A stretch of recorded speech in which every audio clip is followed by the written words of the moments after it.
Hello, my name is Juliana Sauber, traditional naturopath, and I am part of Whole Body Renewal Center and Defy Gravity. Defy Gravity is really excited to bring you a naturopath roundtable. It's an opportunity to hear from naturopaths around the country, and today's topic is really appropriate for what's going on in the world, and we're going to talk about the immune system. And we love the different perspectives of the different naturopaths, and so we thought we'd bring us together for a roundtable discussion for you. Naturopath work is really about teaching. What we're going to say today is not intended to diagnose, treat, heal, or cure anything. We believe that the body does the work. And so our purpose is to educate and teach so that you feel empowered and to take back your health and to be the best and most vital you can be. So I'll start with myself. I live in Southwest Michigan, and that is where I practice. And I have been probably 12 years ago is when I changed our family's lives in order to address some mystery health issues. And we have been fortunate to have overcome those unknown health issues. And I feel very fortunate to be a detective on behalf of my clients, working with body, mind, and spirit to find the reasons why people are challenged. And so we have with us today some wonderful, amazing naturopaths who I will allow to introduce themselves. And we're going to go in alphabetical order. I want to start with Angela Doctor. So Angela, if you would, please. My name is Angela Doctor. I am located in Eastern Montana. I do travel around the area, and I also travel back and forth to the Denver, Colorado area a lot. And much of my work is also done remotely with clients around the world. I'm a traditional naturopath, board certified holistic healthcare practitioner. My specialty is in the realm of quantum energy practices and modalities. Wonderful. Oh, I guess I could say I did get my start when I was introduced to natural health pretty much from birth. I was born with a neurological health issue, and my parents at 3 months old started seeking out holistic health for me. So there's never not been a time in my life that I have known it. But because I've needed modern medicine to save my life, I've used holistic and alternative care to help me heal in ways that medicine didn't think was ever going to be possible for me. So I have a good blend of it's time to seek out medical help versus we can handle this approach and support around it naturally. So. Yeah, your story is quite amazing. So if people want to hear it, they should definitely tie into what your story is. Donna, how about we go to Donna next? Hi, I'm Donna Jasinski, traditional naturopath. I'm practicing in central Wisconsin. I have a clinic here. I've been doing this work since about 2005 independently. I also do a lot of work with Angela. We have our remote testing lab that we service practitioners who do not have testing devices. If they're stuck, we can help them figure out where to go with their clients. I guess I got my start back in, well, when I was a kid, I was always interested in health and the human body. And I was actually in the medical field through the 90s. And then in 99, I got into chiropractic. And from there, it just took off. Again, like Angela, quantum energy has always been my area of greatest interest. Quantum physics and light therapies and energy frequency vibration stuff. That's where it's at. That's where it starts. So I love learning more about that too and bringing that to my clients. So yeah, I have utilized the lab with my clients, and it's quite incredible the answers you get. So thank you, Donna. Jerry Lynn. Hi. So I'm Jerry Lynn Fabian, traditional naturopath as well. I'm also a Reiki master, and I've been practicing Reiki for just about close to 4 years now, 3 to 4 years now. I've always been exposed to aspects of natural health because of the way I was raised, and have always sought that as my first go-to for addressing any type of physical issue. And I just enjoyed seeing how I could merge the aspects of energy healing with everything else that I learned in the natural realm. And I work primarily with seniors right now, but I do have a clientele that is pretty diverse. Wonderful. Excellent. Thank you. Laurel.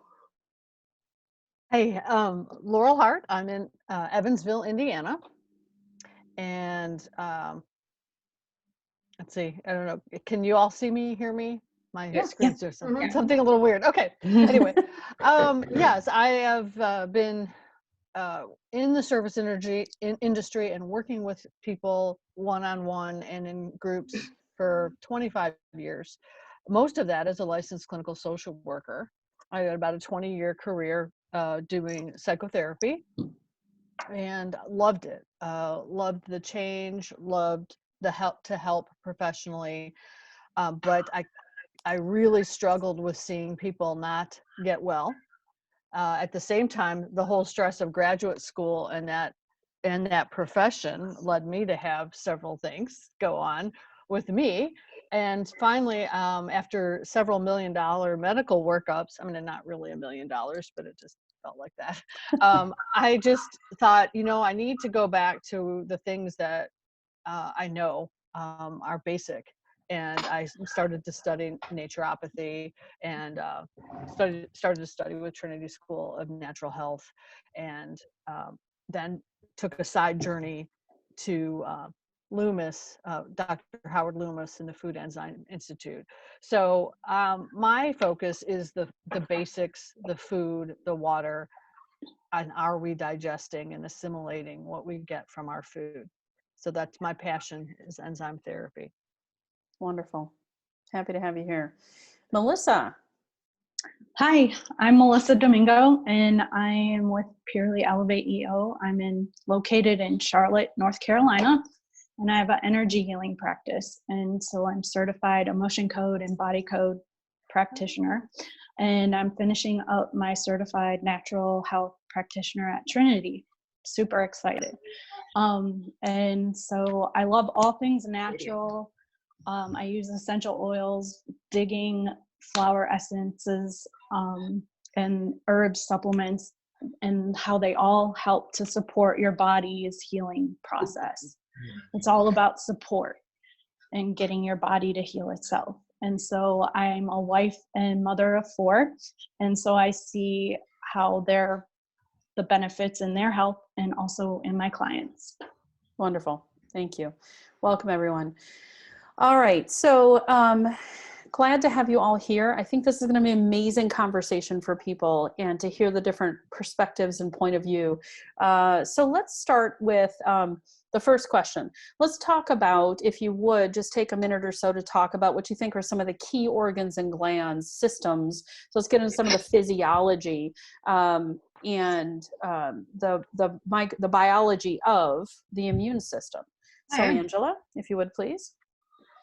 I am going to start with a couple of things that are not largely thought to be tied into the immune system. One of those, two of those key things is the hypothalamus and the extracellular matrix. Because if we are in fight or flight, which is controlled by the hypothalamus, and the adrenal glands, all of those things, we get stuck. If that gets stuck in fight or flight, then the ECM can get locked up as well. The ECM is extracellular matrix.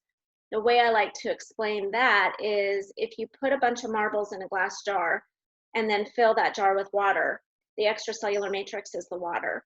So if there's just a lot of gunk floating around outside the cells, if we're trying to move waste out from inside the cell and nutrients into the cell, but our cells are swimming in that icky, dirty water, then again, everything gets locked up. So we've got to start supporting the immune system from that perspective initially, and that's not largely understood. The mucosal lining would be another one that I would tie in. It's a misconception, I think, or a disconnect that we only have one mucosal lining. Somehow people think we have 2, and it separates sort of at the neck. You get eyes, ears, nose, throat kind of sinus issues going on.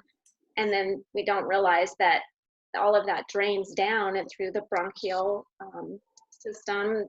That is part of the mucosal lining. And then the lungs, which is what we're seeing in a lot of immune systems now, is lung challenges. Those drain through the colon. So now we tie into what is traditionally known as the rest of the immune system to the gut. And I'll let somebody else speak on that. But we want to make sure we don't miss some of these key points that are often overlooked as we prepare to support the immune system. Yes. Excellent. Thank you. Donna?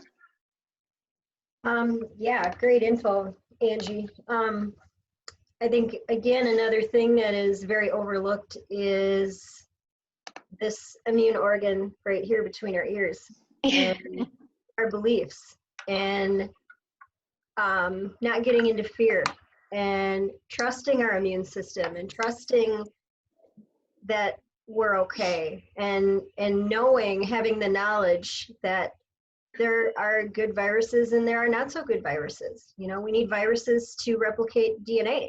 So, you know, this whole attitude that all viruses are bad and all bacteria are bad, and, you know, people need to get away from that and concentrate more on the terrain and just those belief systems. I'm safe, I'm okay, I'm healthy, you know, those go just as far in immune health as your actual immune organs do. So Absolutely. Absolutely. Jerry Lynn? All right, I'm gonna piggyback on what Donna just said, talking about the brain, but I'd focus even more on the neuropeptides. And neuropeptides are molecules that, cellular molecules in our brain that sends messages to our cells, pretty much just reflecting the thought processes that we've been practicing. So you tell yourself that this time is a time when you should be scared because of everything else that you're seeing around you. And the brain says, okay, I'm going to send this message to the cells, and your body responds physically saying, this is how it looks, reflecting what you have up here. So the brain, like Donna and Angie also shared, is one aspect that I believe is really significant in terms of building our immune system. And added to that, the vibration that it projects out that causes us to receive exactly what we're putting out as a result. Yes. Very, very true. Laurel? Well, I'll jump in here and talk about the actual location of some of the immune system, and we're going to get into the gut, deep into the gut, into the bowel, because everybody likes to, every naturopath likes to talk about bowels, right? Right. Anyway, they when you think about what goes on, we've got more than half of all of the cells that produce antibodies are found in the bowel wall. Okay, and so when we talk about taking care of our immune system, we need to talk about getting the right foods in, the ability to digest them, and the ability to actually have thorough and healthy elimination. So that's a big deal, because half my clients they talk to me about how they can't poop. And so again, it gets back to, every time you choose food, you have the opportunity to choose something that will support your body and therefore enhance your immune system, or challenge it and give it something that it has to fight through in addition to everything you're exposed to. Good points. Excellent. Thank you. Melissa? When I'm doing a session and I'm working on someone's immune system, first I muscle test and see what is it functioning at. And so I get that percentage, and then figure out what trapped emotions I can release to get it functioning completely at 100%. And the emotion code has a chart, and then I figure out through muscle testing to figure out what that trapped emotion is. And then I go into the immune system. So the immune system is made up of lymph nodes, the thymus, and that is going to create an immune response. And so your hormones are having pathways of what needs to get out and where, so it can go to that virus pathogen. Or well, there's 5 different pathogens, so it's you can have a virus and a bacteria, that's the most common, but there's also fungal infections, and there's mold, and I'm forgetting the 5th one. There's mold, viral, parasites. So everyone, over 90% of people have parasites, right? Right. And you Very true. don't know you have them. And especially if you're an animal lover, you really need to focus on clearing those out, because that is super important of getting those parasites out, because that can create brain fog, digestive upset. And so then what else is in the immune system is that besides the lymph nodes and thymus, then there's tonsils, the adenoids, Peyer's patch, that's in your small intestines, and then bone marrow. Blood is our DNA and what we're made of, and that's how fluid is flowing through our bodies. And so we have to have good bone marrow in our bones to for the lymphocytes that support the immune system. And then our liver is on 24 hours a day, and so really supporting that liver function, and it could either be gentle, or your body might need more like intense, like milk thistle, to help clear that up and support, so it can work appropriately. And then the spleen and appendix. Yeah, you guys all brought up some really good things. I might add the thyroid. It's interesting that I see so many people with low thyroid that don't have the energetic gumption to recover. Yeah. So, and I see it a lot in seniors. I see a lot of seniors walking around with all of the external symptoms of low thyroid. And we know that the testing doesn't do what we need it to do, because the TSH test is not telling us what's going on with the thyroid, actually.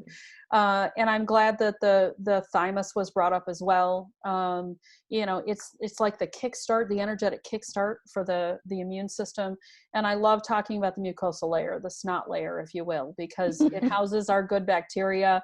It protects us from what's coming in our noses and what's coming in our throats. And we do remove those, you know, tonsils and adenoids on a regular basis, and they're part of that protection system. Yes. So excellent points, you guys. Thank you so much. All right. How about we talk about the energetic body as it relates to the immune system? And I think this is going to be a super fun conversation.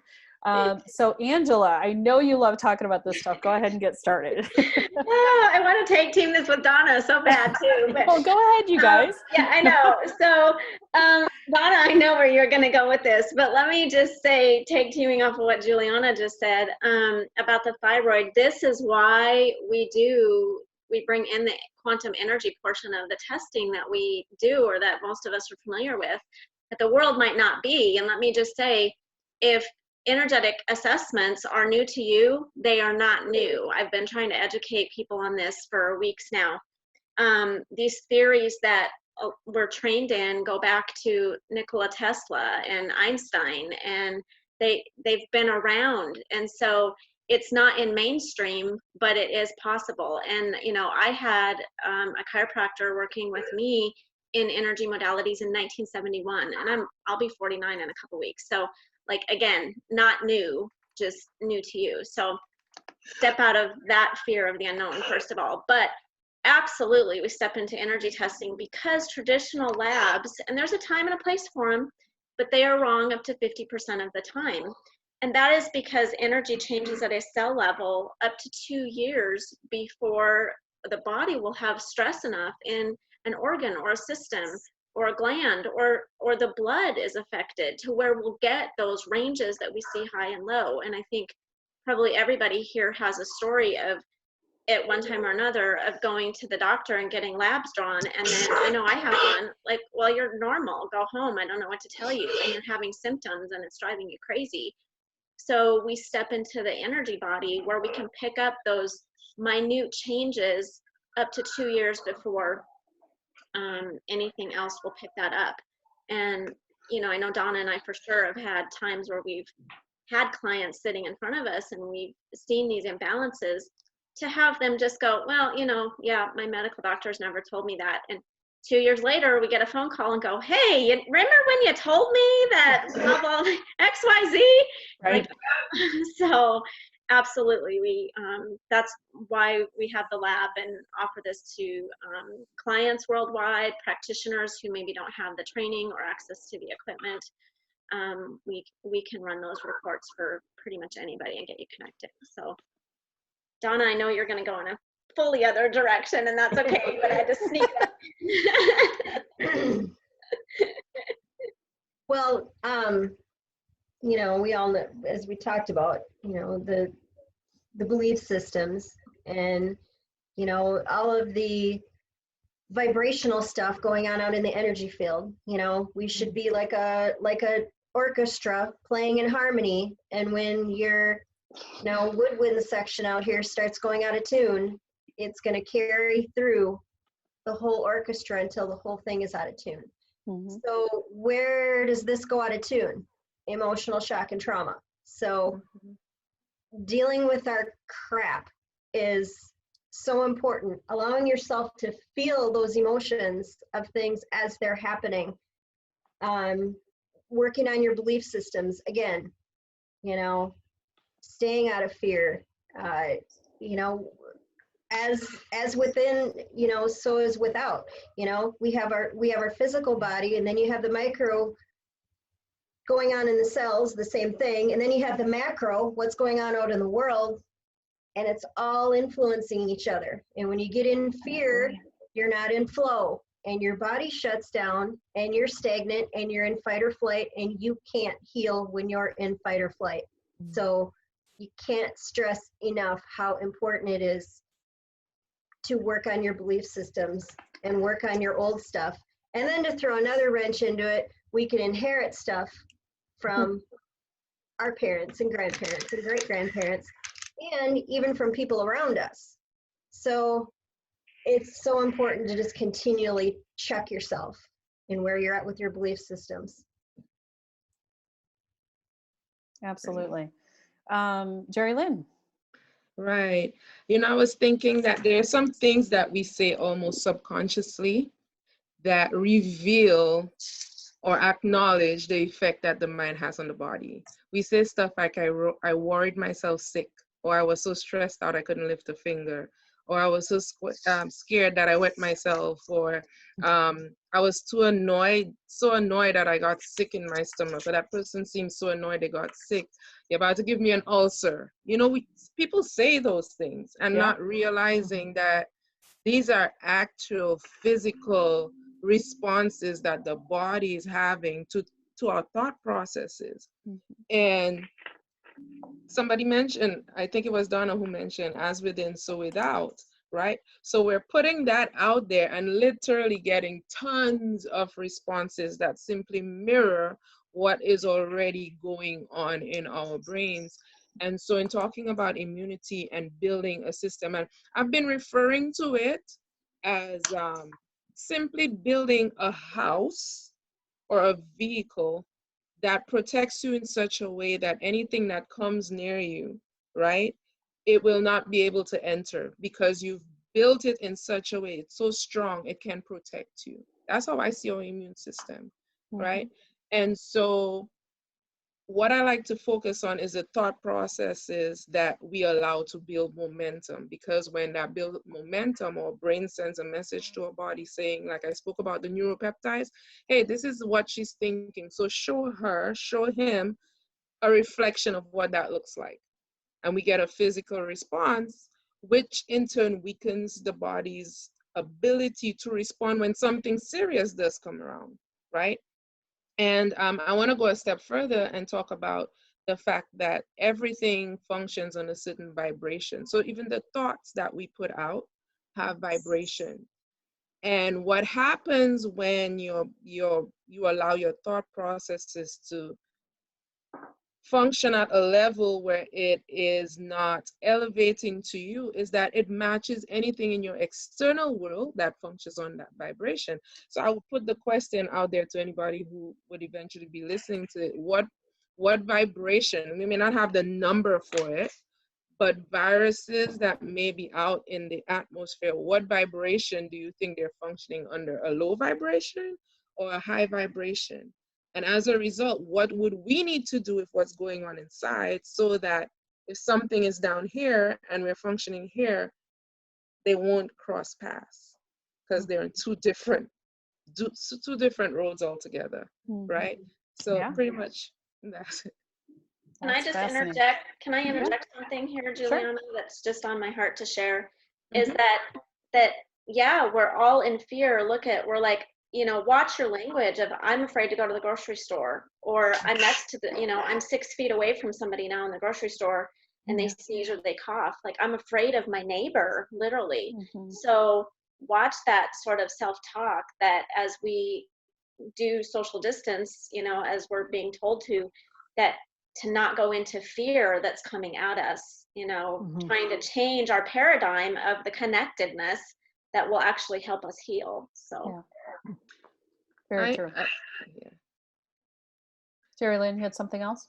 I was going to say that, added to what Angela said, our just like how our body responds, our brain hears what we say. So the words we say, literally, we're feeding, it's like a cycle. We're feeding back to ourselves. This is how I'm supposed to be functioning. So, I literally hear people say right now, I feel like I'm in prison. And what I haven't quite, because if you feel like you're in prison, some of the things that might be associated with that is feeling stuck. L'Oreal, I heard you say that you have clients who are struggling with constipation. And I'm actually wondering how many people who are feeling stuck right now are manifesting those physical attributes as a result. Absolutely. For sure. Yes. Okay, Laurel, you're next.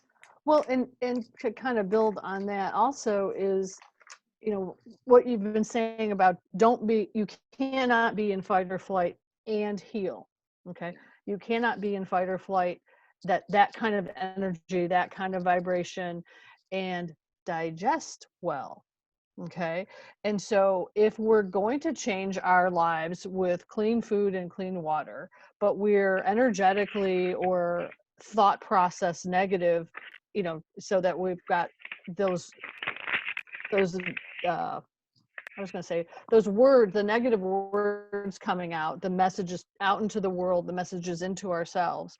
Those are the kinds of things that stress digestion as well. Okay. So if you are busy watching the news on a 24/7, and then you sit down to eat a meal, you are going to be so tied up energetically in the negative that your natural body processes are not going to work well. You're not going to feel nourished. You're not going to feel like you're taking care of yourself. You're going to feel bound up, and you may be physically, literally, and energetically bound up. So the two do, of course, there's none of this is separated. I am not, I'm just now coming into some of the methods of testing and energy healing, and I'm fascinated and super fascinated with the testing you all do, and super fascinated with emotion code and the body code. So because I see so much, we all have gut feelings, right? I have a gut feeling. Yes, you do. So basically what I'm saying is, in terms of your energy and becoming aware of, if you're feeling ill at ease, what you need to be spending your time on is bringing your personal vibration up, away from the negative, away from the low, correct? So, and also to be breathing, relaxing, grounding yourself outside. Thank heavens, at least it's spring. Yes. And so that, you know, we can spend some time in the sun, we can spend some time barefoot if you've got clean non-glyphosate sprayed grass, and Right. you know, and you can get in touch with what are those things, like some really good relaxing music, and what are those things that help me relax and get out of fight or flight, especially before I attempt to eat a meal. Yeah. Because you want all that that has to go on and work to work well, so that you can build happy cells, that so you can eliminate, so you can have the energy and the thought processes that you need to have your wits about you. That pesky vagus nerve and that connection between stress and digestion, right? Absolutely. Absolutely. Darn it. Yeah. All right. Thanks, Laurel. Melissa. So everybody has a heart, and sometimes we say we live out of our heart. And the highest vibration is gratitude, and the lowest is shame. And so once you hit your rock bottom, there's no further down to go. And if you're like a person walking around full of shame, that's can lead to thoughts of suicide and stuff like that. And you don't want to go on living. And so what I've come to find is that you actually have a heart in your brain. And so that determines, who am I? Can I do this? And so you go back and you have to really look, usually because something that is really detrimental usually happens in the first 7-10 years of your life. And so going back and figuring out what those physical traumas may be, then, because once that's locked in there, that defines who you are. So if you take a stressful situation and you have this belief of I'm stupid, and so anything that happens, you go revert back to that core belief of who you think you are. And so it doesn't matter what area you get hurt in, you always go back to that same belief. And so what you can do energy sessions, but then if you don't want to go that route and see a practitioner, you can start doing tapping. And you slowly, because we have time now, we can't say, oh, I'm so busy, I have all this stuff to do. Like, Right. Stuff happens and it knocks you off your butt to get you back on track in what you need to do. So setting up boundaries and getting in touch with what is going on. Why am I feeling like this? Oh my gosh, it was at 7 years old.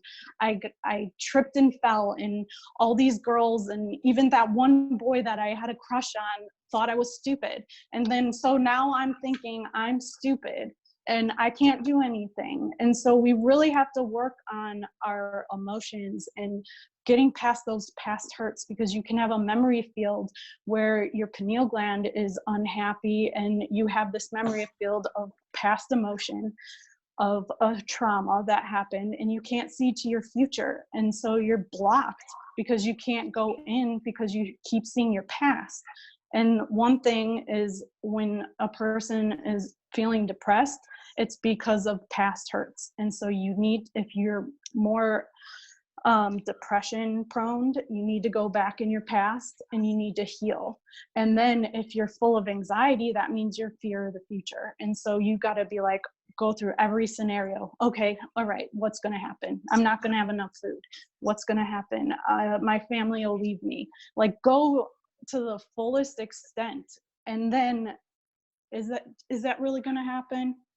And you can just, and then you can go in and bring in other people, like a spouse or someone you feel safe with, and then talk about it. But really, you gotta get to with yourself and do it by yourself first. And then probably 1 to not more than 5 people you share that information with, because that's when you start to heal. Excellent. Everybody's making such amazing points. I want to add a couple of things in my experience. I've studied meridian pathways, and the meridian pathways to me are like the energy highways of the body. And we sometimes have construction or barrels on the road or car accidents. They're still doing road construction in Michigan. Imagine that. That probably will never stop. But when you've got those interferences, then the energy that needs to flow from gland to gland, organ to organ is not flowing very well, and that creates pain, and that creates opportunities for the immune system not to respond in the way that it's necessarily going to. And those interferences can be outside electrical interferences, EMFs. So our cell phones and Wi-Fi's, a lot of talk about 5G coming in right now and its potential dangers, and microwaves and things along those lines can be interferences. And I see more and more of that. And it can interfere with not only your immune system, but your ability to recover if you do experience an illness. Then it also impacts your ability to detoxify. So if you are exposed to things, you're not going to be getting rid of those as well. And there are fairly simple ways to get started clearing those meridians. And the other thing that I wanted to really talk about, two big things, is one is the power of placebo and nocebo. So Dr. Bruce Lipton talks about this a lot in his work, where placebo is the power of mind over body, if you will. So they see it in pharmaceutical studies where the placebo group performs as well, if not better, than those taking the pharmaceutical, and they're getting basically a sugar pill. But they have decided that they are healing. And that's true with radical remissions. There's a great book called Radical Remission where people recover, and most of that recovery is emotional and spiritual. And then we get nocebo, where there are documented cases of people are told that they have a life-threatening illness, and they believe it, and they do succumb to the life-threatening illness, and then they find out they didn't actually have it. So we have to, again, going back into the power of the mind over the body, we can talk ourselves into or out of certain physical, emotional, and mental challenges. And Dr. Candace Pert is another one that wrote an amazing book. She's an incredible NIH, National Institutes of Health researcher, who talked about the neuropeptide chains and how they impact the cells and the DNA, et cetera, and not getting into that whole thing. But again, as we're dealing with the stress and the fear, if we're watching too much of the news, if we're, we've got a lot of stress in our lives and we're not coping with it well and finding ways to remove and or mitigate it, then yeah, it's going to impact our immune system and everything else. So Juliana, let me add to Dr. Joe Dispenza is another one who has a book out called You Are the Placebo, which is the third book. He's got two prior to that. If you only read one, read You Are the Placebo, but he goes very much in depth into those studies as well. And he's making huge strides in the area of study of this also. Absolutely. The work that he and his team are doing is quite incredible. Just the opportunity for people to know their own healing ability and to really tap into it. So yeah, Dr. Dispenza's group is doing some incredible work. And yeah, that book is amazing. Yes. It's absolutely amazing. All right, so let's get into some daily practices. Do you guys have some daily practices that you'd like to share with people that they could incorporate into their lives to help us with the stress and the emotions and the immune system and the digestion and things along those lines? So, Angela. The number one that I'm going to lead with is probably overly simple, but it's water. I can't tell you how many times on a client's intake form I see 30 to 40 ounces of water a day is sort of the average and the max. And we need to be drinking half our body weight in water.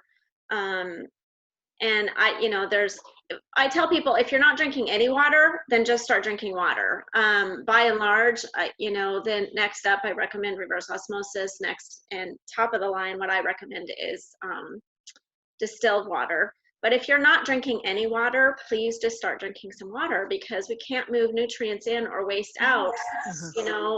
We are 75% water, so we can't do anything absent of that.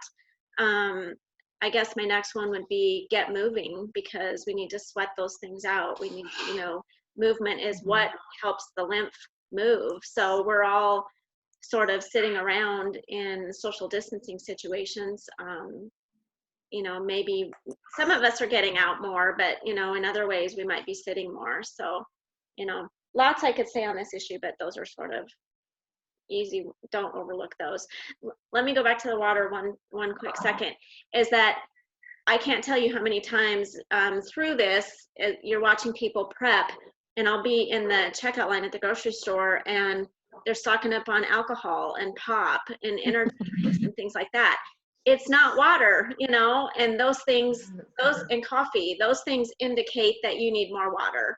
You know, there's a very big difference between fluid, that is hydration, and cellular hydration. And so when we say water, we're talking cellular hydration. You can drink your pot of coffee and your 5 energy drinks and a 6-pack of beer all day long. You're getting fluid. You're not getting hydration. Very, very big difference. So Yeah, excellent points. Excellent. Donna. I guess in terms of supplementation, doing your vitamin C in the form of ascorbic acid is super important, because viruses have, it's called quorum sensing, and they communicate across the surface of the whole organism with little flashes of light.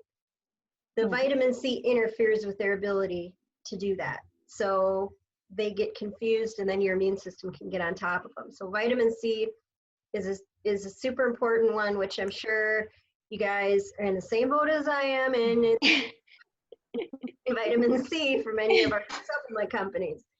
So vitamin A, 1,000 milligrams of vitamin A a day. Your fish oils and D3K2, super important for the immune system. One thing that's been really overlooked is selenium, and its role in the immune system is a huge one. And beyond the physical things, shut the TV off, walk away from media, go outside and touch the earth, go find the things that you can do that make you feel happy, and get away from the constant barrage of BS coming at you all the time. Will give you so much more peace than any supplement. Very true. Very true. Jerry Lynn. Yes, in addition to what was shared earlier, I cannot overstate the importance of taking time to be still. And you can call that whatever you want. I call it meditation. Simply taking time to breathe and be still. There's so much going on right now, and the benefits that you gain from meditations, taking 15 to 20 minutes of your day and intentionally breathing deeply so that your lungs can get enough air, enough oxygen, your brain can get enough oxygen, so that you can get some clarity, a little moment of clarity, right? A little moment of sanity. Your lungs can be filled with oxygen that you need just to feel good, really. That's all we're talking about. Really getting your body to a place where it feels good enough that it wants to heal, and meditation is a big deal for me. And I spoke earlier about how the brain hears what we speak. And so I'm also big about, and I speak of affirmations, but I also tell people, before you even get into affirmations, start paying attention to what you say. So the minute I open my mouth and I say something like, I can't do that, oops, right away. Let me restate that. Right now, I'm having a difficulty in accomplishing this. This is happening right now, but it doesn't define me. Your brain is paying attention to the fact that you are making a deliberate attempt to teach it differently from how you've been functioning in the past. So that's one thing I would suggest. Somebody mentioned grounding, but also going out for sunlight. it is, I mean, the good thing about this time, I don't know, depending on where you are, it might be different, but in Houston we have some bright sunny weather, and going out and getting and I know there may be certain restrictions at this time, but as much as possible, getting some sunlight would help so much to lift the moods, lift the body's ability to be able to withstand, getting some vitamin D in. Somebody mentioned earlier about I think somebody mentioned the lymphatic system. I kept this close to me. Skin brushing.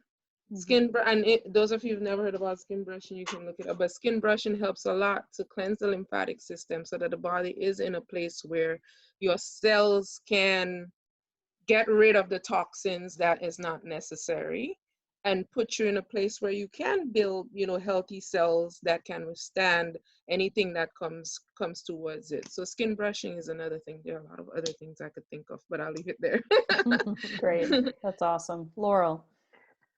Well, I thought, just as you were showing the skin brush, Jerry-Lynn, I thought, I did that this morning, yay, because it is one of my things, especially now if you find yourself, I had been on the best tear of my life in a long time. Right before they closed my gym, I had been to the gym 14 of the past 18 days. Yay. And that was a big deal for me, and I was loving it. I was feeling really good. And then it's like, so luckily I have some, some workouts I'm doing, and some yoga and some stretching and all of that. But I know that if I am seated more, just because, and spending more time, that I have to get myself up every hour and make sure, have I had enough water this hour? Do I need to get up and move around? How about just taking a deep breath? And then one of my favorite things to do, especially after a period of being sedentary, is to, I sit in my inversion chair and just hang upside down for a while, just to change up the patterns. And I don't do that right after I eat though. That's not a good idea after eat. But when, on an empty stomach, and just stretch that spine out and just move in ways in which you haven't been. And you'll feel better. With regard to helping yourself out, I'm a big fan of enzyme therapy in general, but digestive enzymes to help, because many of us have an impaired digestive system, and so taken with food. But there are also formulas that you can take to help with systemic issues and with inflammation and with flared up things in immunity that can break down certain proteins and such. So looking into systemic enzyme use is something, because I do that every day. I'm a very slow detoxifier, and so I have used enzyme therapy to kind of, clean up the trash of that lazy lymph system, that in my dry brushing.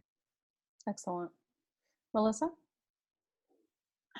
Yeah, I definitely agree with drink your body weight in ounces, and drinking 8 ounces right when you wake up in the morning. Get moving to your comfort level. So dry brushing is at the lowest scale. And then you can also get a rebounder. My kids love that. And then walking and running, if that's to your activity level. And so don't go outside of that, be comfortable in that there's ways you can still be moving, even though you might be limited. And then eat more raw vegetables, because that's unaltered, and make sure it's not genetically modified. And they carry a vibration too. So eating raw foods, that'll increase your vibration level. Also doing emotional wellness, using essential oils, definitely the most powerful thing. Just open your bottle in inhalation. That's the most powerful. And then using your Bach flower essence, rescue remedy. I really like that. I put drops in my dog's mouth because he's a wild child.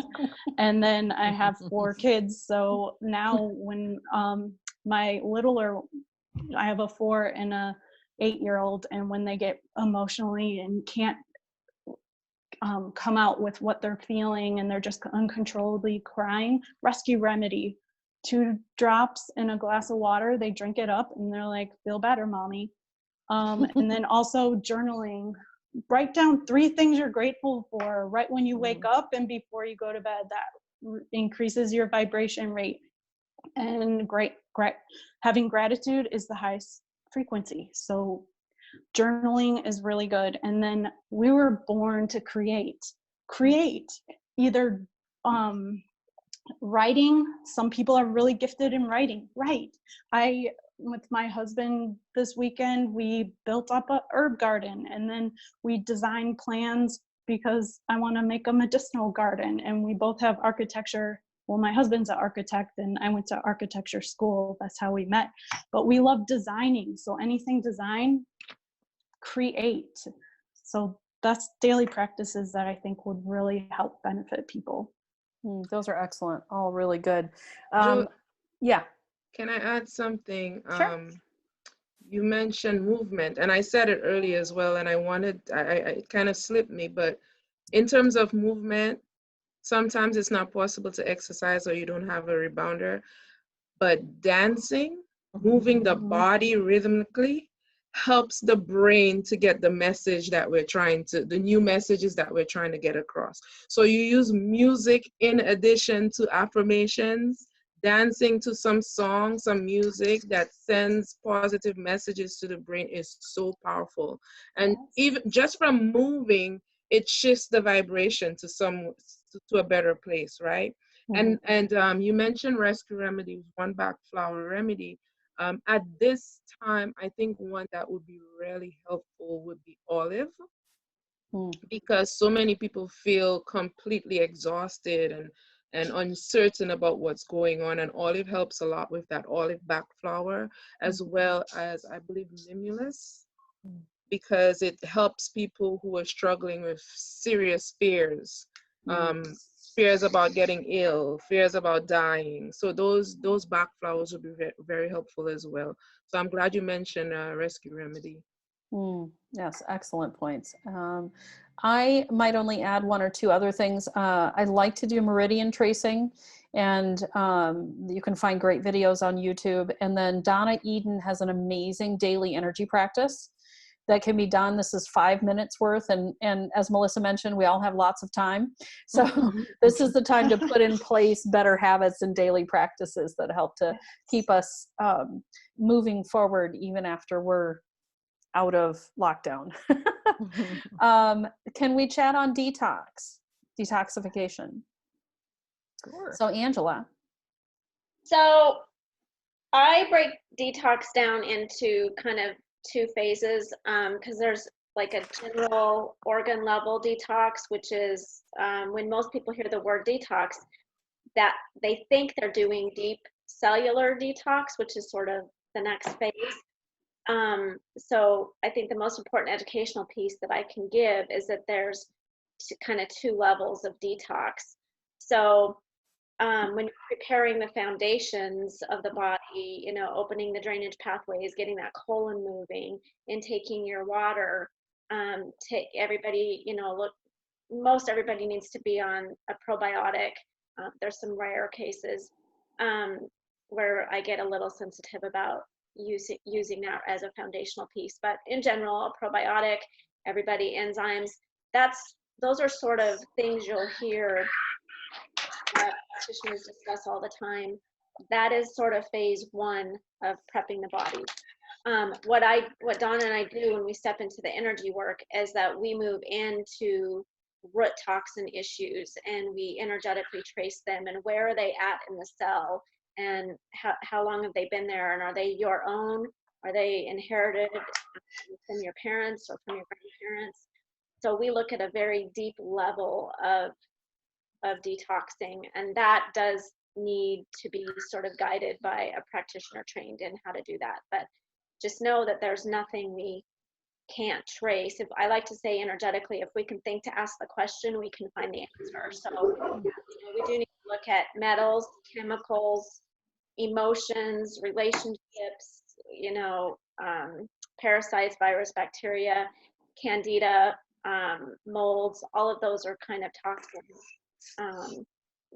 I might go over here a minute, but I want to educate on this piece too. A lot of people, it's very common, you'll hear, oh, I did a Candida cleanse, and we will see them come through the lab and still showing an issue with Candida. And so the missing piece to that is that certain other toxins produce Candida as a protective barrier to try to wall it off, so that something more threatening to the cell or organ of the body can't get to it in an attempt. So if you've done a Candida cleanse and you just kind of keep going in circles with it, then Candida is not the root issue, it's the expression of another root issue. So it's important to work with a practitioner who understands that difference and knows how to help you identify what the root is. Excellent. Donna? Yeah, great information there. You know, we're going back to the foundational things and the root issues. The human body is made to detoxify. You know, it knows how to do its thing as long as it has what it needs to do its thing. So, you know, you look at the things that lock you down in your flow. And again, it's back to the emotional shock and trauma. It's back to the belief systems, the childhood programming. I think Jerry Lynn mentioned about, you know, what happens to a child in the first 7 to 10 years of life influences them for a lifetime. So in the first 7 years, their brains are in a theta state and they're literally in hypnosis. They're being programmed. And after age 7, they're playing that programming back. So all of those things can shut down the flow and make you stagnant. And then you have the people that are, you know, I'm going to do my, you know, 1 day or 3 day or 3 week or 30-day detox or whatever, but they're not pooping. So all of that comes out of the cells and out of the organs, and there it sits. So you should never have a Herxheimer reaction if you're pooping, if you're draining. So there are so many preliminary things that need to be in place before anybody should ever undertake a detox, that I don't recommend anybody do it unless they're experienced in it and know what to do, or they're working with a practitioner that can walk them through the process and make it effective. Excellent. Yeah, it's a good point. People don't necessarily know where they're at or where to start. I often hear people say, I went and bought a liver cleanse. I'm like, but how are you pooping? You don't want to start there. All right. And so much money and time is wasted by just stabbing in the dark. So, you know, it's worth a little bit of money up front to consult with somebody who has this level of training. So it's going to save you money. I think the number one thing we see is like, oh, it's so expensive. No, it's going to be more expensive. You know, working with one of us, you might be looking at 9 or 12 months, depending on what, you know, we're trying to address. Or you can stab in the dark for 4 or 5 years or 10 years. I mean, Donna and I see people come to us for like 10, 15 years I've been battling this. So, you know, trained practitioner can get you through it in 9 to 12 months, I would say, is our average turnaround time. Absolutely. I might add an additional thought as you guys are answering this question. I hear people say to me, well, we eat well and we take our supplements, but my kids are still sick. So if you have thoughts on that, throw those in there as well, because that just kind of came to mind. We're still dealing with symptoms that we're interpreting as one thing or another, but it may be something completely different. So Jerry Lynn? Yes. Interesting question you just asked, because everybody has certain nutritional needs at various stages. And somebody mentioned, you know, foundational. One of the things that we hear being spoken of a lot is the topic of pH, you know, and most people would lean towards, oh yeah, you need to have an alkaline diet, and not knowing that balance really is the key. Right. So sometimes even when I'm saying to use certain vitamins, for example, in the back of my mind, I'm still thinking, what does your diet, I may not be able to know in this moment what your pH is, but tell me what you usually eat. Thankfully, well, it's easier because most people lean towards a very acidic diet. So once they start talking about the things they eat, it's a natural go-to to say, you know, try introducing some more greens into your diet because it would help your system, right, to digest better. It would help you with fiber that you need. It would help you with some of the nutrients that your body might need to fight off certain things. So that's one thing, paying attention to your pH and trying to balance off the foods that you eat. That's on an internal level. I have with me some essential oils, Laurel. I noticed you had some too. This one is for thieves. And I just want to suggest the significance of cleansing the air, your space around you. And so I do this by putting some drops in my diffuser and just let it run throughout the day. It helps your brain as well, the sense. There are certain essential oils that help to wake you up. Some people are having difficulty now that they have to work from home, waking up in the morning. There are certain scents that actually help to wake you up in the morning. There's some at nights if you have trouble sleeping. Some lavender oil in your diffuser will help you to just, you know, unwind at night and fall asleep peacefully. And the other thing I want to suggest is dealing detox on an energetic level. So I mentioned earlier that I'm a Reiki master. And in addition to that, I would suggest, you know, now might not be the time to go to a massage therapist, okay? In Michigan, you can't. So It will not be the time, it might not be the best time because we're practicing social distancing. However, within your family, it helps so much. We can't go out and meet our random friends on the street, but if you live with somebody, just touching your shoulders, you know, massaging your shoulders sometimes makes a big difference. Shake your body off every so often. And a lot of people do not know that Reiki is something that can be done from a distance, right? And it helps to cleanse the energy in your chakras so that it really lightens up that stuck energy, gets rid of that stuck energy, and makes you feel clear in such a way that you're more mindful, you're more aware, you are able to, I'm not saying that it changes you overnight, but it really clears that toxic energy so that you're more mindful and conscious of how your actions are affecting you in the moment. Yeah. So. Excellent point. Laurel. So detox, and everybody's sort of alluded to this, that you cannot just start with a liver cleanse or a kidney cleanse, and that you need to get the colon rolling, as we say. And that, you know, to me, that is where you start with the bowel and looking at, you know, I choose the method of detox based on, you know, spending the time with the client and reviewing food journals and things like that, and try to start with the food. Try to make sure there's enough. You got to have enough water on board to move the trash out.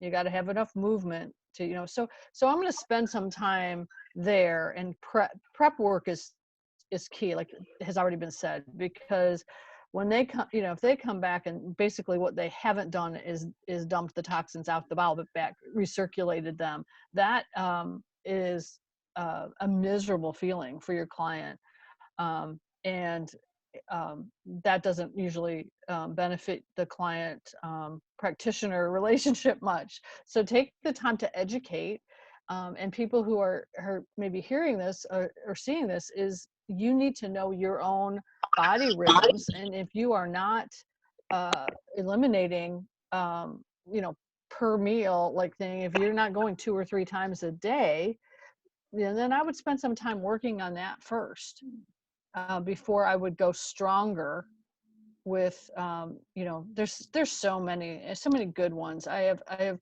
3 or 4 I'm thinking of, but I definitely am thinking of, since I'm home, of maybe we'll, just getting a group together to do a spring clean of that bowel. So, but people would need to have sort of a boot camp first.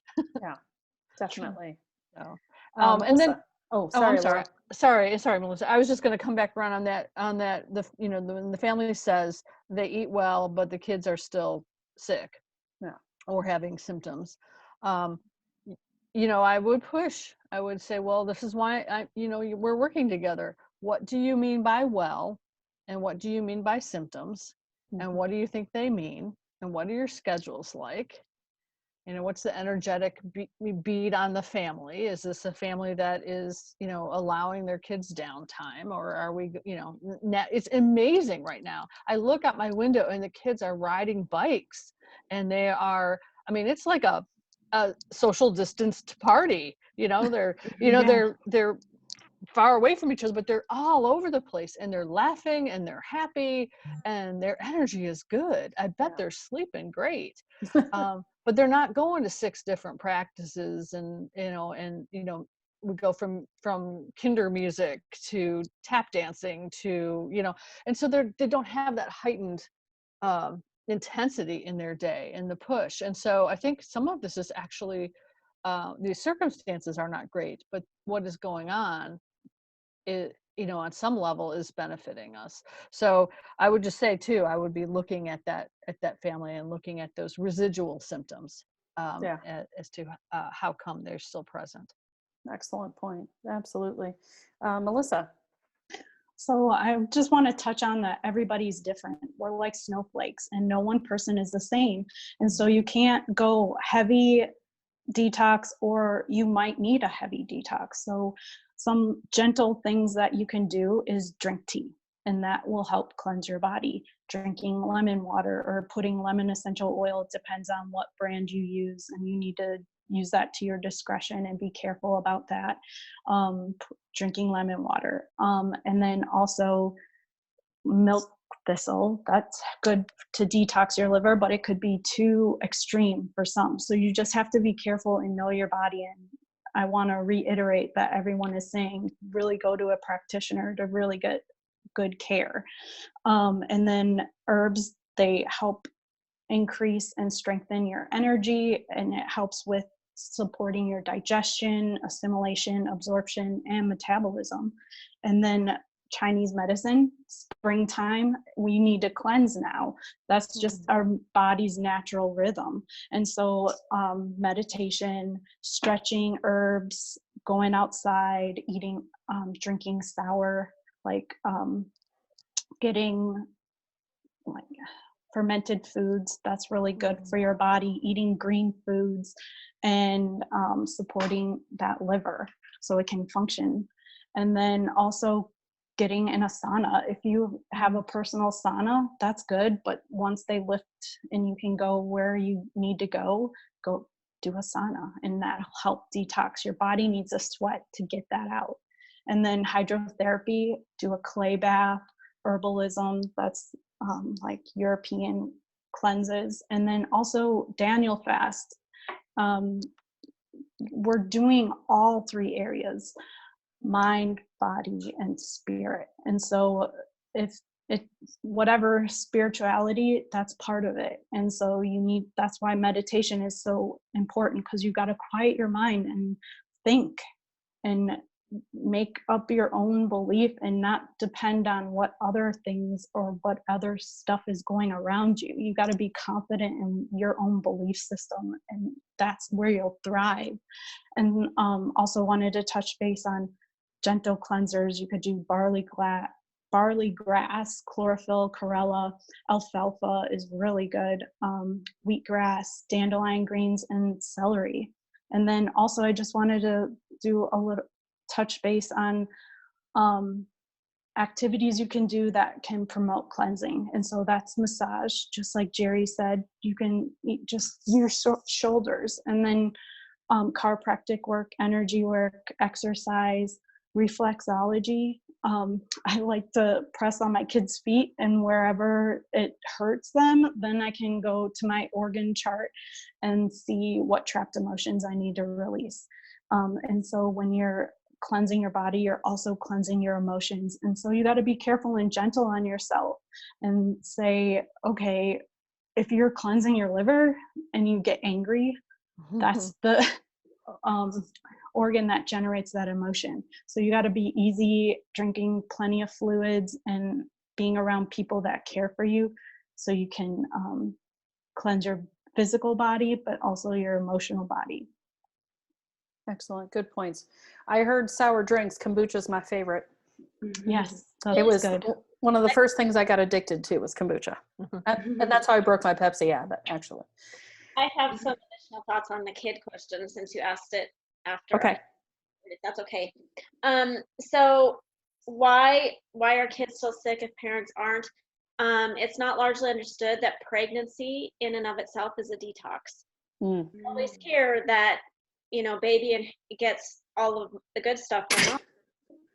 Baby gets the toxic load from mom and some from dad as well. So again, that's that deeper cellular stuff. But if mom and dad have cleaned up things in their own lives, we want to look at, is this something that was inherited? Really quickly, also EMFs. Kids are in front of screens more than ever. The blue light off the screens, the EMFs, the way that changes the brain. Also, we want to look at emotions inside the home. Is the kids reflect back what's going on between the parents. So look at that emotional health, shock and trauma there. Mm-hmm. And a big one, and I'm going to make a caveat, and I don't mean this to go off in any other direction that we're on. I am pro-informed consent. So let me say that. I am not here to judge what your personal medical decisions are. I want to make sure you're informed. But vaccination does not equal immunization. And when we inject, we bypass everything we've been talking about here, which is the mucosal lining, our first line of defense. Injection does not mean we're immunized, but we stimulate an immune response, sometimes not an appropriate one, or we shut down the immune system. So we are, in the US, the most vaccinated population of children in the world. So whatever your beliefs on that is, whatever your personal choice on that is, just be informed, period. Just get informed. Absolutely. Jerry Lynn, you want to add something? Yes. I wanted to speak to also paying attention to the emotions that actually weaken the immune system. Mm-hmm. And even as I say that, I am mindful that I'm saying pay attention to, because whatever you focus on tends to expand and grow. But you want to be mindful, that's a better word. Mm-hmm. So there are certain emotional states that really weaken the body's ability to fight off whatever is coming at it. And some of those things include insecurities that you may have, unresolved inner conflict, neglecting yourself. If you're always focusing on everybody else and neglecting your own well-being, and you have nothing to give, and then when things come your way, you don't have the strength to fight back or to respond to viruses and bacteria the way the body is naturally created to. External stress, also feeling pressured or threatened, allowing yourself to be manipulated in situations, allowing others to take advantage of you, being hyper-focused on the external world, so you have to know what the latest update is, you have to know what the latest number is, because somehow it's going to make you more prepared. I don't know. Right.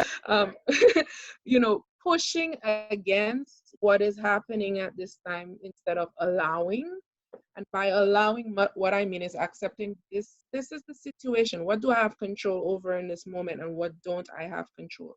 How can I make this situation right now work for me? And a lot of people have alluded to that.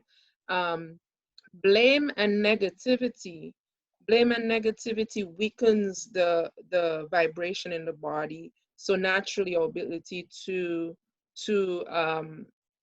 function above that level will be more difficult. And the other one I think is very significant for this time is grief, and bitterness. Somebody mentioned the liver and how anger is the emotion stored in the liver.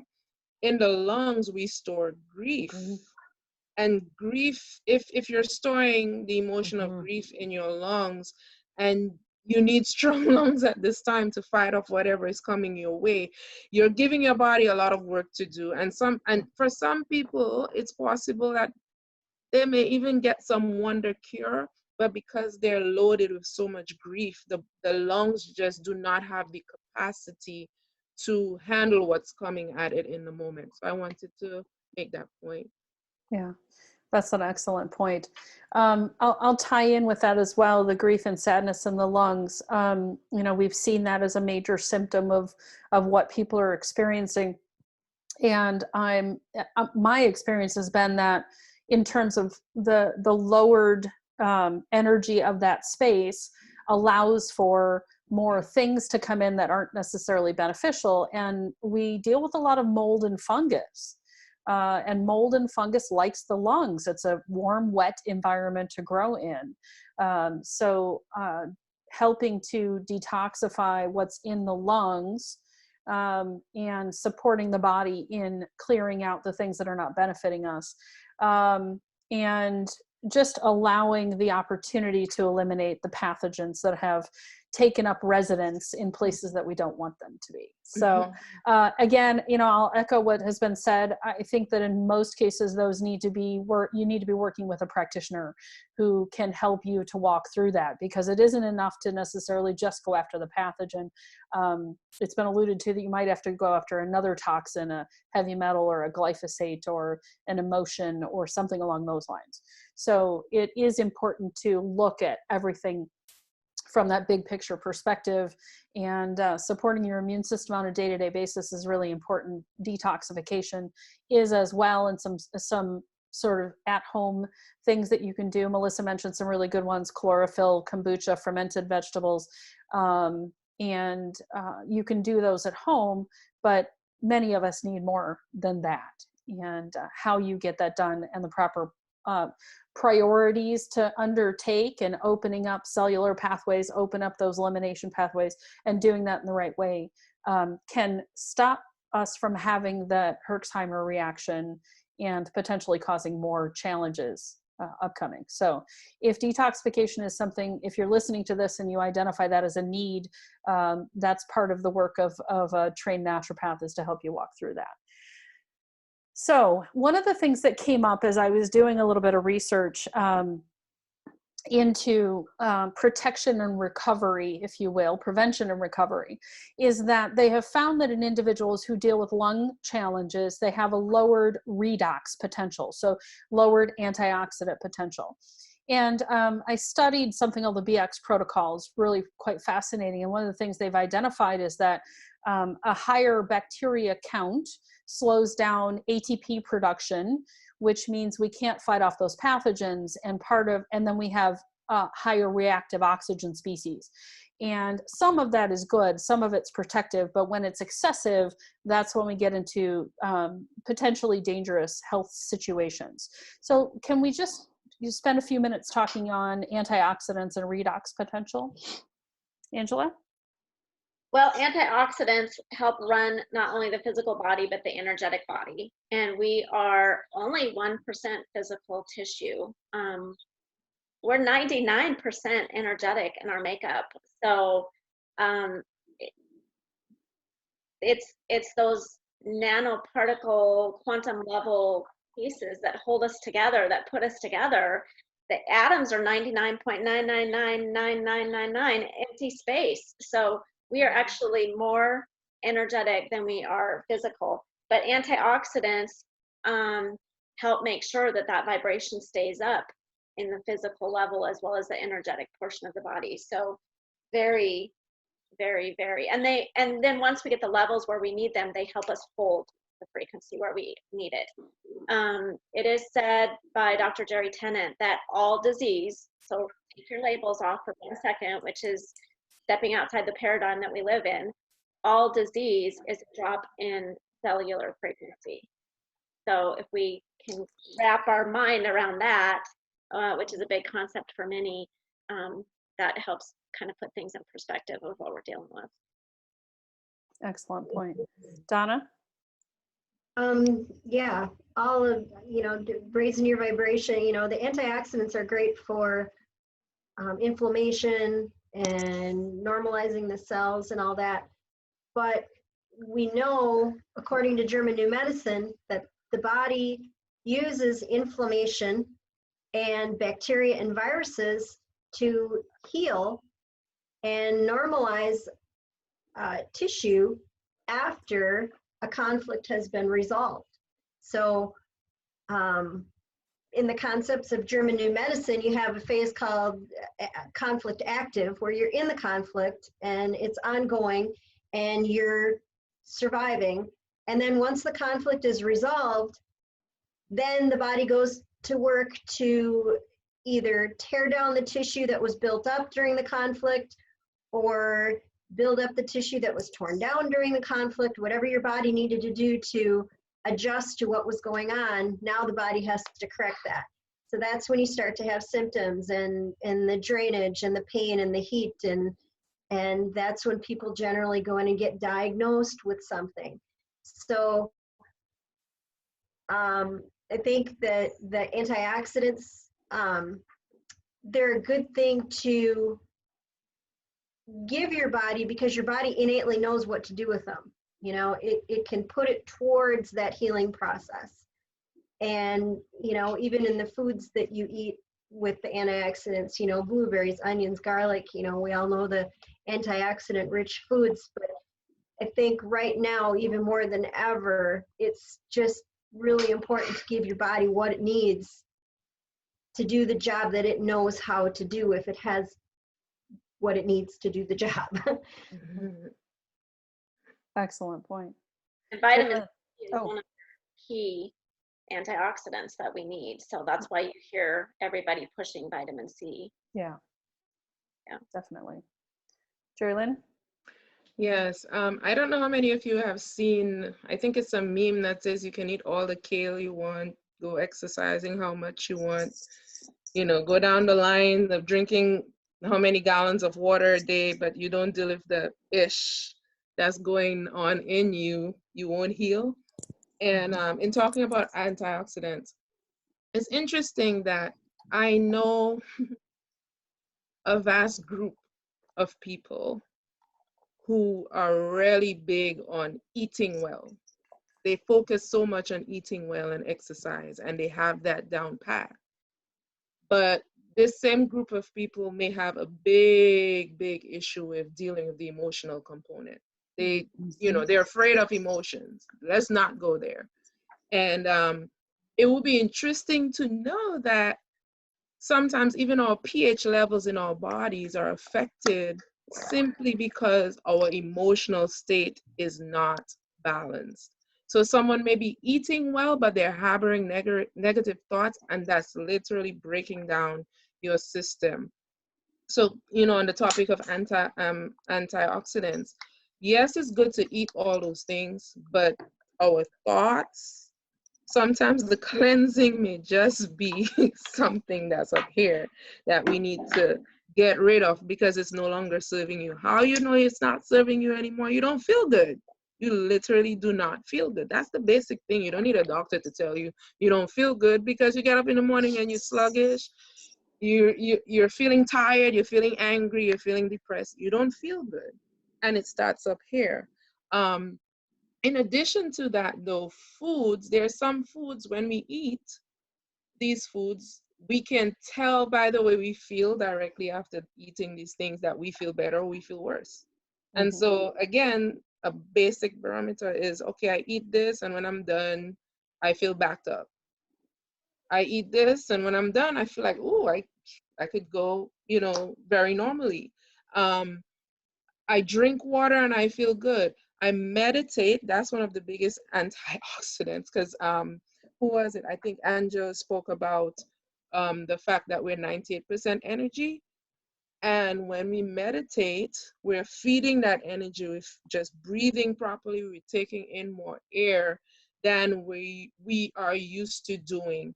Because most times when we breathe on a typical, just with us speaking right now, we're shallow breathing. And most people do not make time for intentional breathing to take in as much oxygen as the body really needs so that it can cleanse the toxins, make us feel better. Good point. Absolutely. Laurel. Well, what I would add, of course, I'm about the food and the digesting of the food. Choosing things that naturally have high C, or like we talked about, the citrus or the blueberries and whatnot, broccoli and onions and all of that. But also understanding the role of once we consume the food, and supplementation is vital. I agree so much with that because of how we burn through our nutrients and our antioxidants when we're stressed. So you're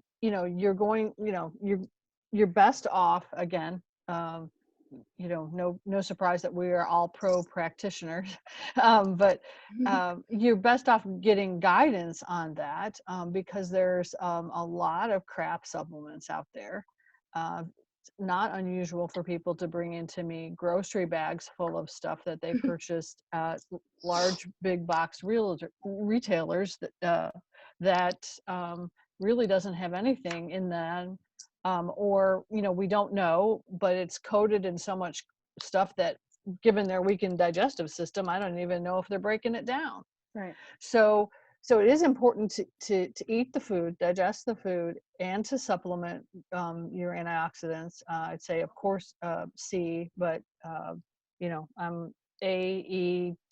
I'm looking at selenium is huge, especially if we're talking about the support of lung health. But also to realize that gets right back into stress management in order to be able to utilize what you put in your body. Absolutely. Melissa?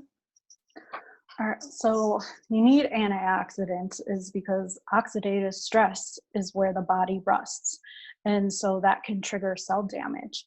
And when I'm working, it shows up as a toxicity of free radicals. And so that could be from overeating, radiation, tobacco use, direct sunlight, smog, pollution, and foods high in fats and sugars. And then the top 10 foods that are high in antioxidants is blueberries, dark chocolate, raspberries, strawberries, spinach, oranges, beans, blackberries, kale, and cranberries. And you always want to go to food first, because supplements is what they are. They supplement for a time. If you have to be on something longer than 3 weeks, something's going on underlying, and you need to fix it and correct it. And not all supplements are the same. You want to make sure they're food-based and they're not synthetic. And then D-mannose is a cranberry supplement that you can take, and that helps with the urinary tract system. Good. Yeah, I'm a big fan of antioxidants. I struggled myself, and oxidative stress was a big part of as you mentioned, Melissa, rusting for me. And so I've taken, personally, in addition to supplementing things like OPC3, and I now take something called Acai Advanced Energy. It helps to maintain the lower levels of inflammation. Now, inflammation is a normal body process, so we don't want to stop it altogether because it's part of our healing process. But in my case, it was excessive, and can be excessive when the body is really fighting. So sometimes it needs the help from vitamin C and food-based. I do know that one of the challenges with food is the nutrient levels are not what they were. I mean, studies show that we have to eat 3 to 4 times as much food as we did in the 1940s. So though I'm a big fan of getting your berries in and getting your greens and things along those lines, sometimes supplementation is required, and can help not only keep you healthy in the prevention world, but also then help with recovery also. But again, you may want to seek some assistance as to exactly the right one, because I have found that people are supplementing things. I'll use the OPC and acai. Early on, OPC there was beneficial. I got to a point where it wasn't, and then I moved to acai. Lots of people say, well, I take turmeric, but turmeric doesn't help me at all. So I don't take that. So it is important to know what your body's asking for, and to kind of find the right support for you, which is a great lead into, let's everybody take an opportunity to talk into a couple of your favorites. So the list includes, but is not limited to, herbs, essential oils, homeopathics, supplements. And then as we were talking, I added frequencies or phrases that people might utilize to help support their immune system and overall health. And if they're challenged with something, maybe even think along lines of how can they help themselves get into recovery mode. So Angela. Well, let me back up because I wanted to interrupt you before you asked the question. Can we just maybe throw out a quick list of unhealthy fats, since that is Sure. so prevalent in our foods and people are not aware of label reading and this and that is one of the #1 contributors to oxidative stress that we have is unhealthy fats. So anything partially hydrogenated needs to go out the window, canola oil. We want to look at healthy fats. You guys help me out with the bad ones as well as the good ones. We want to step into avocados and nuts and seeds and whole real butter, throughout the fake stuff. The corn oil, vegetable oil. Absolutely. A lot of olive oil too is mostly canola. Mhm. So you're not actually getting olive oil. A lot of it is mixed with some processed stuff that's not beneficial. Yeah. You don't need cottonseed oil. Yeah. No. If you're reading No. watch your fats, watch what oils are in them. There's a big difference between an avocado mayo, my son-in-law's a chef, and mayo on the, just standard store. Read your labels and look for those oils that are in your food. So Yeah, and you need good fat to build healthy cells. So we're just talking about the basic physiology of building healthy cells and immune cells and things like that. We need good fat to be able to do that. I just want to make sure people didn't have that missing piece to remove those unhealthy oils related to oxidative stress. Yes, excellent point. Good. Okay, so favorite products. Oh my gosh. Can you narrow it down? No, I could we could come up with a 100-page book just based on that. But you asked the magic question, frequency. So what Donna and I have done in the lab so far is that we have created a pretty wide variety of frequency files that people can download. You need to understand these are not custom individual one-on-one. We absolutely can do that. But we do have a frequency support file right now for EMF protection. We have that one's called quantum harmonizing frequency. We have to keep within our legal language. We have one called PAN 20. You can figure out what that's for. That's an updated frequency to support the specific ongoing need right now. There's a pathogen one, which I recommend along with PAN 20. But yeah, we just have we have emotional support frequencies. If you need custom ones, like I said, we can do that. Donna, I'm going to let you hit on how awesome Reset and that is, and the Profusion stuff that we do. So Okay. I could talk. Yeah, right. I know. So many great products. We really like the New Human line because they are built around the principles of German New Medicine. So a couple of the products that they have in their line, they've got a product called Reset that heals the they know that when there's an emotional shock and trauma, it leaves a lesion on the brain, and that is one of the hardest things to heal when you're getting through this emotional trauma. So the Reset heals the lesion on the brain and helps process through things. They've got a whole line of products called the Profusion line that will they're very individualized. They'll work on different stuck emotions and things that people need help working through. One of the things that we've had really, really good success with is we have a line of really great organic, non-GMO, locally sourced, super potent CBD oil that we imprint with these sound files.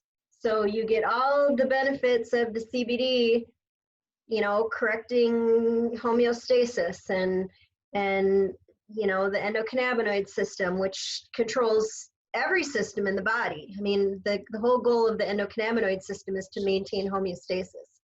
So by imprinting into the oil, we can target it to correct certain imbalances that are in the body. So we have a full line of that.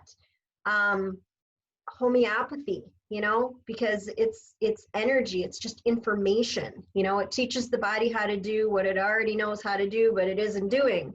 So, you know, the great homeopathy line, you know, we really like the energetics line, and the New Human has a great line of homeopathy.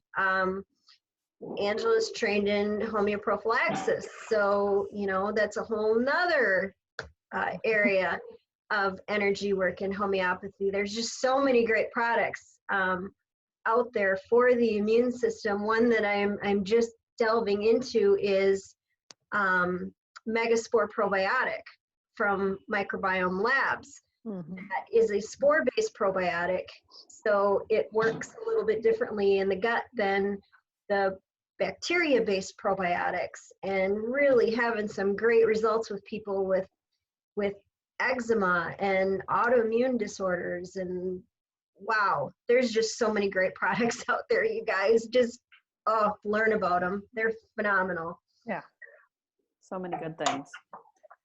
Jerry Lynn. All right, I was here. I didn't want to miss any of the very many things that. But you know, first and foremost, I think Melissa mentioned going to food first. I usually come up with all my little concoctions, and I like going to food first and going directly, because when I go to the store and I get a turmeric, I know I'm getting a turmeric. When I go to the store and I get a capsule that says turmeric, sometimes I'm not 100% sure that it's just turmeric in there. You get what I'm saying? So I like the greens that we get in powder forms as well, like spirulina, matcha root, those types of things. Because I mentioned pH earlier, but also there are a lot of nutrients that, because of the soils that are being used to plant, we don't get enough magnesium as we should. And magnesium is a big deal. It affects in so many ways. Yes, pH is a factor. And yes, there may be other factors that may affect whether somebody really needs magnesium or not. But the majority of the population lacks magnesium at this time. So that's one thing. The other thing that came to mind is that some years ago, there was something else that was floating around in the air. And I don't know how many people remember it, but around that time, there was stories of people who were using colloidal silver, and it helped significantly with that. Helps to build the immune system, fight off infections, a lot of things. So that's another thing. We spoke earlier about Rescue Remedy, and there are different lines that have the same products in there, and they use different brand names. And there's one that I love using a lot. I've used it with many people, called Calming Essence, the cream. And for some reason, it works with stress levels, but also with muscular pain, just from being overworked and anxious, and all of that helps to just calm. Like I think Donna mentioned, it's just helping the body to do what it was created to do naturally. So sometimes there may be initial level of resistance, but you use a lotion like Calming Essence, and it helps to relax the body so that it can do what it's supposed to do. There's a line of product that I am familiar with called Amare. It's from Amare, and Amare deals primarily with the gut brain. And so many of their supplements, they seek to focus on helping the gut to rejuvenate so that you can function effectively, because many people do not realize how closely the brain and the gut works together. And we say it in our language, I had a gut feeling. We're really talking about our thoughts, right? But if one is not functioning effectively, it's going to affect the way the other functions. And there's a machine that I use. Of course, it's something that, like everybody else mentioned with other products, you would need to do so under the guise of a naturopath. But I have a biophoton analyzer that I use. It does pretty similar to what is done in Reiki. It helps to raise the energy level in the cells so that the cells can be free to do what they were created to do naturally. So those are some things that I tend to use more frequently. Wonderful. Absolutely. Laurel. Well, I do use a form of silver a lot called Sovereign Silver. So it's a hydrosol level, or the homeopathic version, Argentin 23, I think. What I like is the different forms and different things you can do with it. To me, that is a basic, and it's like you don't have a medicine cabinet until that's in there, because I've gargled away strep throat or something that felt as if, very severe sore throat kind of thing. The gel is great for topical issues.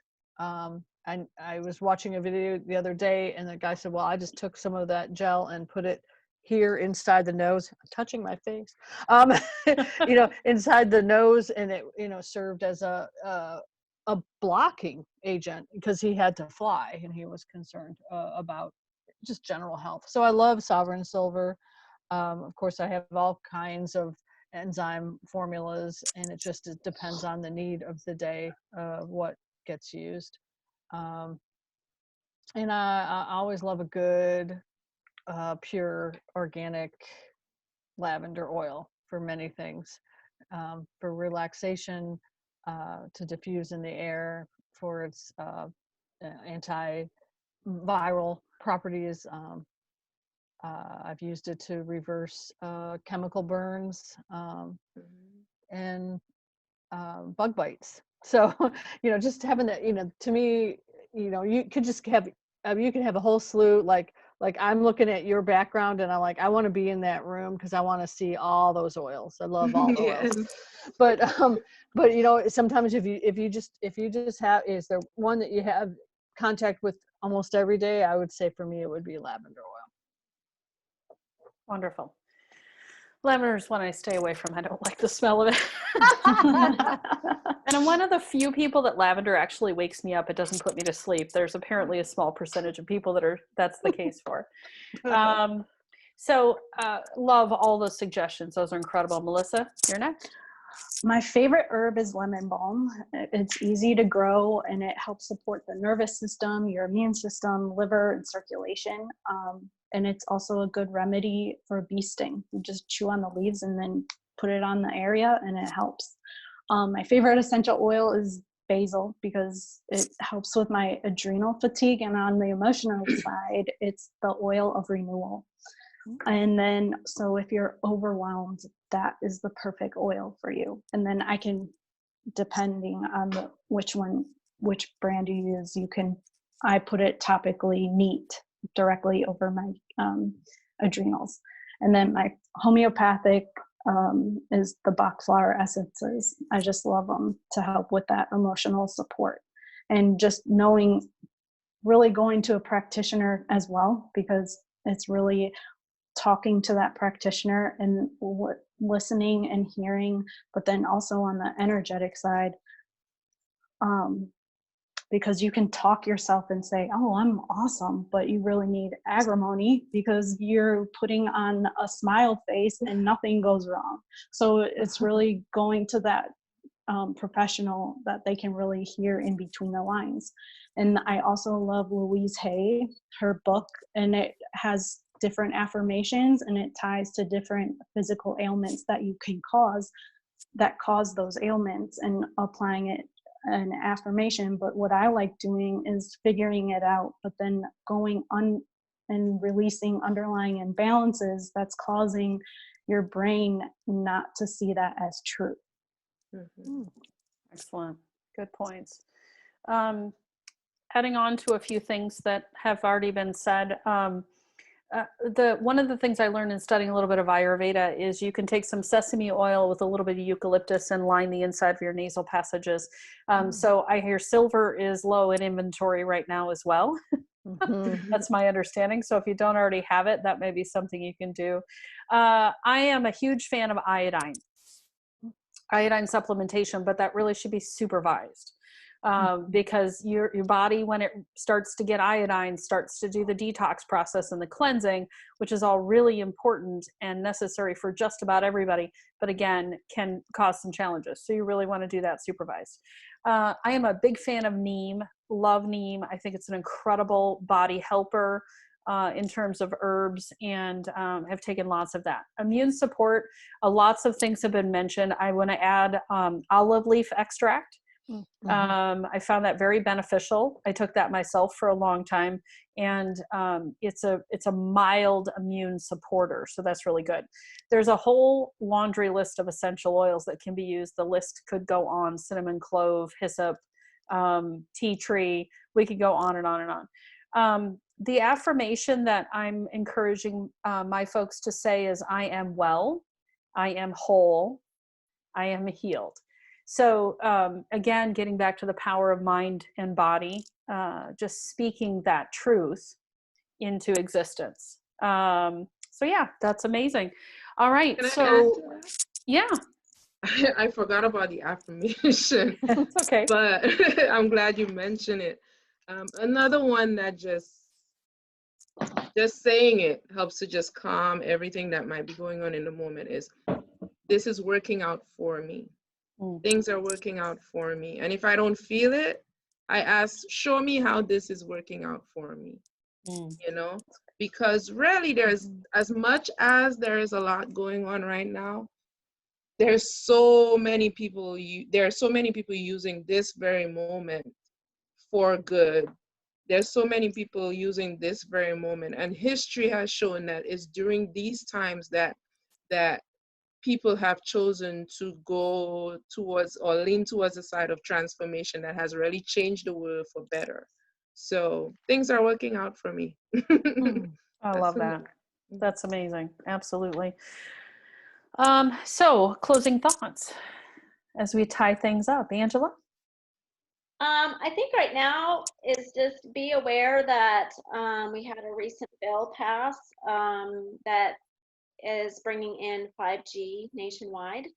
So it hasn't been near you, it's going to be near you. And just be aware that those frequencies, again, we have ways to remediate that, but those frequencies attract and are attracted to heavy metals and chemicals first and foremost, and then they attract viruses, parasites, bacteria, things like that. So just do your research and keep up with what's going on in the world and how it all connects. And if you're not sure, get with a practitioner. But I do encourage everybody not to panic, but be aware of where we're at in the world with the advancements of technology, and note the changes in your health that might be starting to change in recent weeks now with the direction that we're heading. So how is your health before this point? What is your health? How is your health changing from this point on? So again, that goes back into shock and trauma of this time too, and the stress that we're all experiencing, and individually in our families and as a nation, so as a globe. So yeah, very true. Very true. Donna? I think in a nutshell, just staying out of fear, trusting your body, taking care of yourself, taking care of your family, not getting into all of the low frequency vibrations, emotions.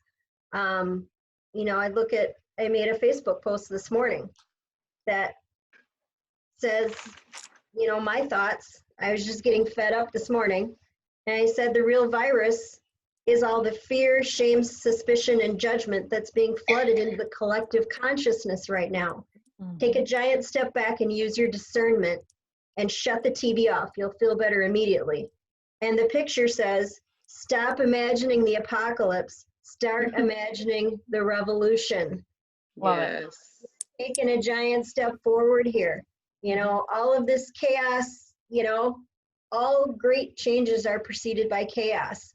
So let's put our energy and intention into that things are going to be so much better when we come out the other side of this, and put our energy there. Excellent.